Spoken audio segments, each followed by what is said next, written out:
గ్రామాల్లో కొత్త పాలక వర్గాలు కొలువుదీరి వారం కాకముందే వారిని డమ్మీలుగా మార్చేందుకు సర్కారు ప్రణాళికలు రూపొందించింది. ప్రతి గ్రామంలో ఇందిరమ్మ స్థాయి సంఘాల పేరుతో కమిటీలను ఏర్పాటు చేసేందుకు వ్యూహం రచించింది.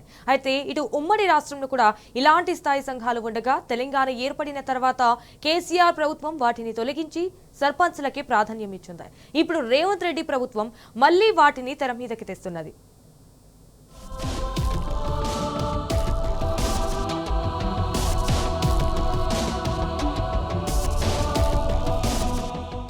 ఇటీవల జరిగిన పంచాయతీ ఎన్నికల్లో కాంగ్రెస్ కు ప్రజల నుంచి మద్దతు దొరకలేదు. దీంతో సీఎం రేవంత్ రెడ్డి కలవరపాటుకు గురయ్యారు. కార్యకర్తలను విస్మరించడంతోనే ఈ పరిస్థితి దాపురించిందని మంత్రులు, ఎమ్మెల్యేలతో పేర్కొన్న సీఎం కార్యకర్తల ఆర్థిక పరిపుష్టి కోసం గ్రామాల్లోకి మళ్లీ స్థాయి సంఘాలను తీసుకురావాలని నిర్ణయించినట్లు సమాచారం. శానిటేషన్ సంఘం, స్ట్రీట్ లైట్ సంఘం, పచ్చదనం సంఘం, అభివృద్ధి పనుల సంఘం పేరుతో 4 స్థాయి సంఘాలను ఏర్పాటు చేయాలని ప్రతిపాదనలు సిద్ధం చేసినట్టు తెలుస్తోంది.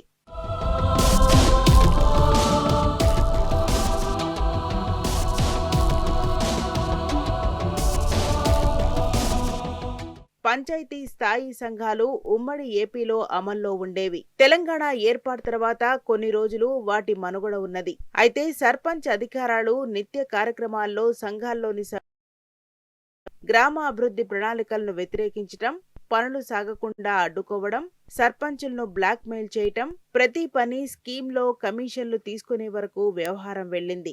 ఇలా ఒక్క ఏడాదిలోనే సంఘాల పనితీరుపై తీవ్ర వ్యతిరేకత పెరిగింది. అదే సమయంలో ఏపీలో స్థాయి సంఘాలకు కొత్త రూపం ఇచ్చి అమలు చేసిన జన్మభూమి కమిటీలపై ప్రజా వ్యతిరేకత రావడంతో కేసీఆర్ అప్రమత్తమయ్యారు. సంఘాలను తీసేసి గ్రామాభివృద్ధిలో వాటి ఊసే లేకుండా చేసి పారదర్శక పాలనకు చర్యలు తీసుకున్నారు.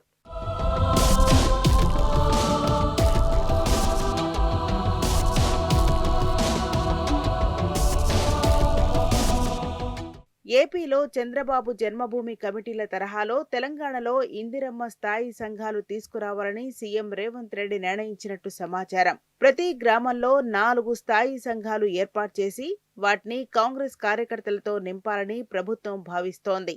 రాష్ట్ర వ్యాప్తంగా 12,760 పంచాయతీల్లో దాదాపు 51,000 స్థాయి సంఘాలు ఏర్పాటు చేస్తారని వినికిడి. సంఘం సభ్యులు సర్పంచులకు అవసరమైన సలహాలు, సూచనలు ఇవ్వడంతో పాటు అభివృద్ధి పనుల్లో జోక్యం చేసుకునేలా అధికారాలు కట్టబెట్టబోతున్నట్టు చర్చ జరుగుతున్నది. స్థాయి సంఘం సభ్యుల సిఫారసులకు ప్రాధాన్యం కల్పించి పనులను పర్యవేక్షించే బాధ్యత కూడా వారికి అప్పగించేలా నిబంధనలు రూపొందించినట్టు సమాచారం. ఇది అమలైతే సర్పంచులు, పాలక వర్గాలు డమ్మీలుగా మారి స్థాయి సంఘాల వ్యక్తమవుతోంది.